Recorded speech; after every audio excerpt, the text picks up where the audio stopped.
Hi, seniors. Today I want to give you some super short follow-up advice regarding thesis statements as you guys move into today's lesson, where you actually are going to go into Turnitin.com and open up the revision assignment for the Q3 Hamlet practice that you did yesterday. Turnitin.com is going to randomly and anonymously assign you 2 different peer reviews to complete, and you will need to peer review your own practice that you submitted, and that will be just for a completion grade. I did go ahead and set the limit at, well, the minimum word count at 1 word, considering some of the problems that we had last time when we did the peer review with students not meeting the minimum and them kind of freaking out about it. But I really do want to assure you that just because the minimum is 1 word, please be thorough with your feedback to your fellow peers, because this is really good practice for them leading up to the Q3 timed writing on Friday. So I kind of came to the decision that I needed to look at this with you guys again based on what happened with my in-person class today on Wednesday. And so today, when I was with my in-person class, we went over these example thesis statements just like I did in the video yesterday. But I kind of had an aha moment with them, and I think it kind of helped them have an aha moment as well. And what we ended up doing was color coding each of the thesis statements so that you can really see the different pieces that are included. And so I'm going to show you the color coding.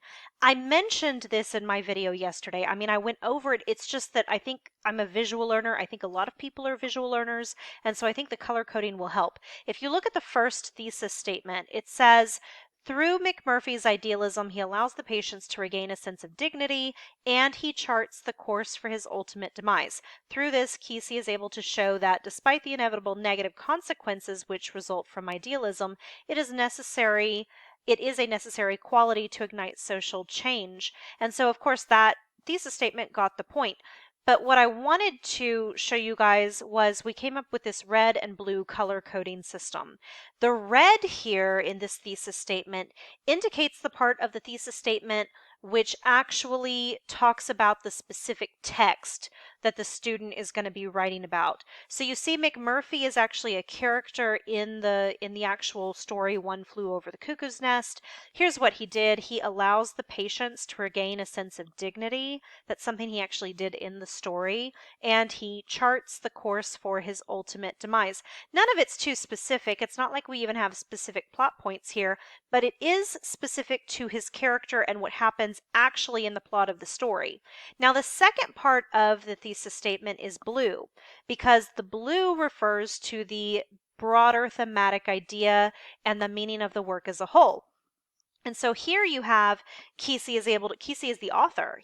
The author is able to show that despite the inevitable negative consequences which will result from idealism, it is a necessary quality to ignite social change. And of course, you'll see that that looks more like an actual thematic statement that we've practiced writing, because this doesn't actually mention the text or any characters. It's more of a statement about what it means to be human.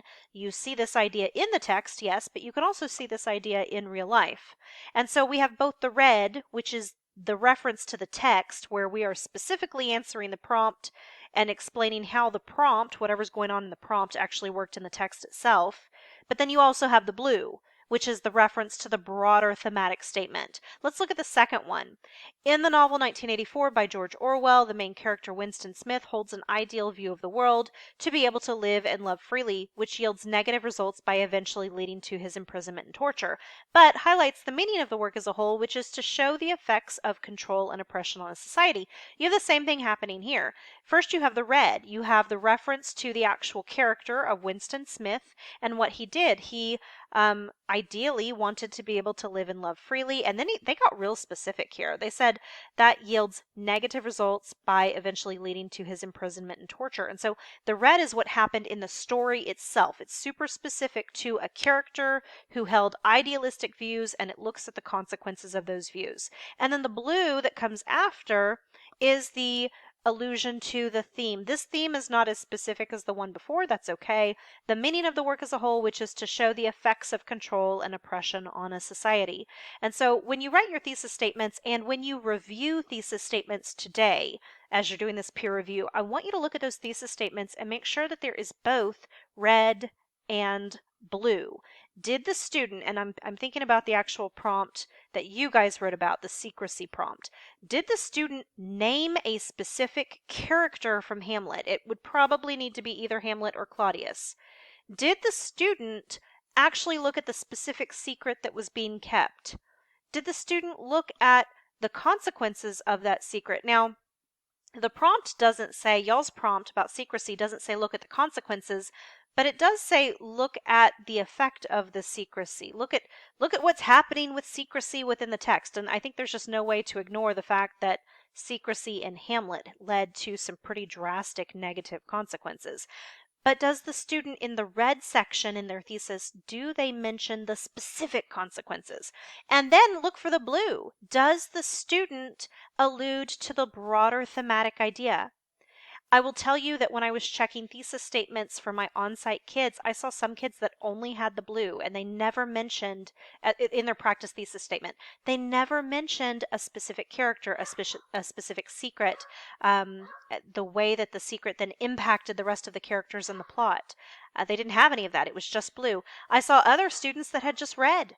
They only talked about a character and that character's secret and the effect of that secret. And they did never talk about blue. And really, you're going to have to do both, okay?